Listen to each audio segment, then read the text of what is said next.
বিগত বছরগুলোতে ইতিহাস যখন বিকৃত, রাজনীতিবিদরা যখন ইতিহাসবিদ হয়ে উঠেছে, মনে হয় তারাই ইতিহাসবিদ, তারা ইতিহাস। আবার কিছু ইতিহাসবিদ সৃষ্টি করা হয়েছে রাজনীতির সাথে। সেই সময় একজন কন্টেম্পোরারি হিস্টোরিয়ান হাফিজুল্লাহর আগমন সুবাতাস বয়ে গেছে কন্টেম্পোরারি হিস্ট্রি। এবং ওনার যে প্রতিটি বিষয়ের যে লেখনী, সে পলিটিক্যাল, আপনার পরিবেশ, এমনকি সংস্কৃতির ক্ষেত্রেও তার একটা বড় ধরনের চিন্তা ছিল।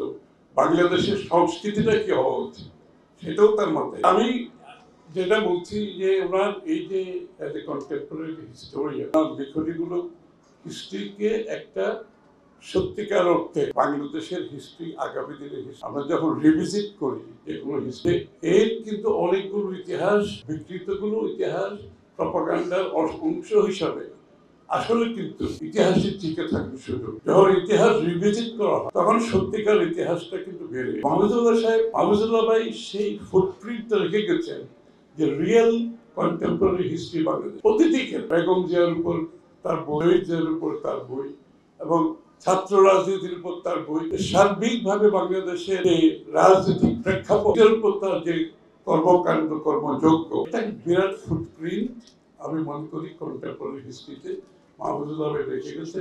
এই যে আজকের যে রাজনৈতিক পরিবর্তন বাংলাদেশ যাচ্ছে, সেখানে কিন্তু এটা অত্যন্ত গুরুত্ব। এটা কিন্তু এই ভিত্তিটা, ইতিহাসের ভিত্তিটা অত্যন্ত গুরুত্ব। বিগত দিনের ভিত্তিতে আমার সাথে মাহফুজুল্লাহ ভাইয়ের যেটা ছিল সেটা ছিল একান্ত রাজনীতি এবং আন্দোলনকে নিয়ে যে কর্মকাণ্ড। সবাই বলে তখন একজন গ্রহণযোগ্য মানুষ যখন একটা আন্দোলনকে সমর্থন দিয়েছে, তখন মনে হয়েছে এটা বিরাট পাওয়া। কেউ যখন এগিয়ে আসছে, সাংবাদিক জগৎ থেকে কেউ এগিয়ে আসছে না, সংস্কৃতি কর্মীরা এগিয়ে আসছে না, বুদ্ধিজীবীরা এগিয়ে আসছে না, এর মধ্যে যখন মাহফুজুল্লাহ ভাইয়ের মতো একজন লোক ফ্রন্ট এন্ড সেন্টারে চলে আসে, এটা কিন্তু আন্দোলনের জন্য অনেক বড়। যে বিগত বর্ষগুলোতে আন্দোলন পুঞ্জীভূত হতে হতে যখন ফ্যাসিস্টের পতন হলো, এর মধ্যে মাহফুজুল্লাহর ফুটপ্রিন্ট অত্যন্ত গুরুত্ব। 5 আগস্টের আন্দোলনের পরে আমরা অনেক কিছু দেখতে পাই, অনেককে দেখতে পাই। আসলে 5 আগস্টের আগে যে ফাউন্ডেশন আন্দোলনকে যে